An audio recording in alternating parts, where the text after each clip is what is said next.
Hello and welcome to Any Other Business with Brigade Chair Lee Hunter and Brigade Secretary Ian Hibbert. Here we'll be answering questions that have been given to us by members.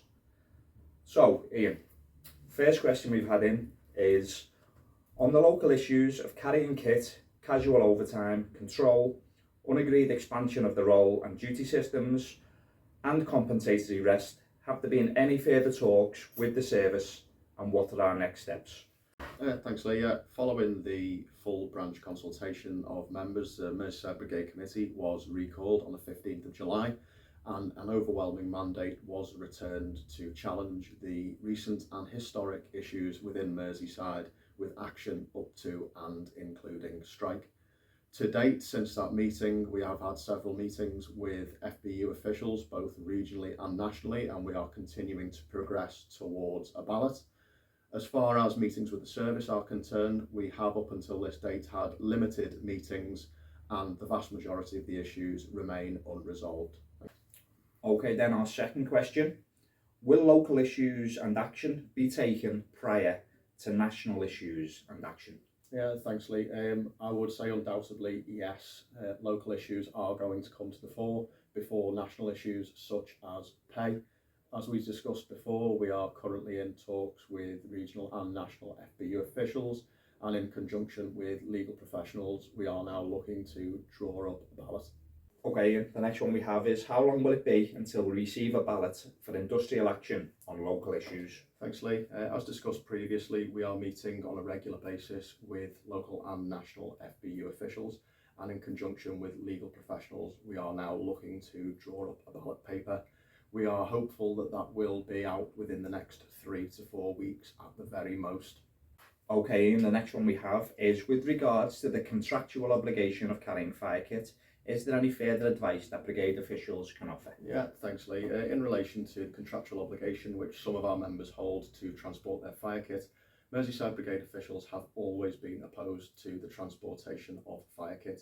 However, now, given the recent findings of the World Health Organization and the reclassification of firefighting as a carcinogenic industry by IARC, we have now reinvigorated talks with national FBU officials to determine whether or not there is something we can do to challenge this practice within Merseyside. What we would say in the interim period is if your fire kit is dirty, please do not transport it. Whether you are detached or whether you are working at another station, your fire kit goes in the kit bin for laundry if it is dirty and if it has been used. Okay, then so on to the next question. Some apprentices have reported feeling pressurised into taking on additional unpaid work. What is the brigade officials' position on this? Thanks, Lee. This is one of the few areas where we're actually starting to make a little bit of progress. We have had assurances from the service that no apprentice should feel pressurised into undertaking unpaid or voluntary work. We are now having discussions with the service on how we are going to address these issues moving forward. Okay then Ian, so the next question we have is where do members stand on being at protracted incidents for long periods? Sometimes the questions regarding welfare and reliefs are simply not asked. Yeah, thanks, Lee. As you're aware, this has been reported to the Merseyside Brigade Committee on several occasions.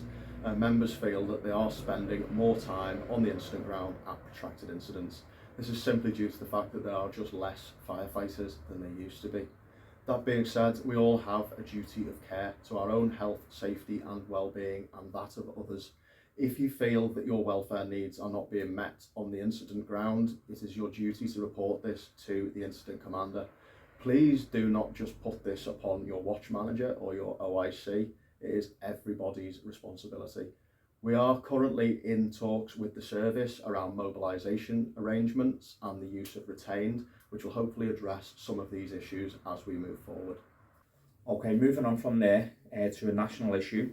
What are we looking for in regards to a pay offer that the FBU deem acceptable? Yeah, thanks, Lee.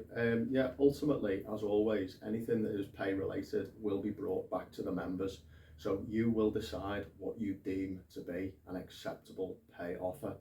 And what we would say is that currently inflation is running at 10.1%, and we have had indicators through the press that it may well rise to as high as 18% in the next 12 months. Any pay offer which falls below the level of inflation is effectively a pay cut year on year for FBU members. But ultimately, as I said at the start, pay will come back to the members and you will decide what you believe to be an acceptable pay offer. Okay, then Ian, the next one we have is, what can members do to assist with the local issues? Yeah, thanks, Lee. What I would say to all members is continue doing what you have been doing up until this point. Continue to support each other, talk to each other, organise, continue to constructively challenge when people come into the workplace. Get yourself outside of the fire service and go and support other workers who are on strike at this time. There is a massive trade union movement going on at this moment in time, and we are right at the centre of it. We must continue to organise, we must continue to agitate, and we must continue to work together to bring about a better fire and rescue service for everyone. Okay then, so thanks for taking the time to watch this video. Please do get any questions you want for Ian and myself through your branch officials, and we will set up another video as soon as we can. Cheers, take care. Bye.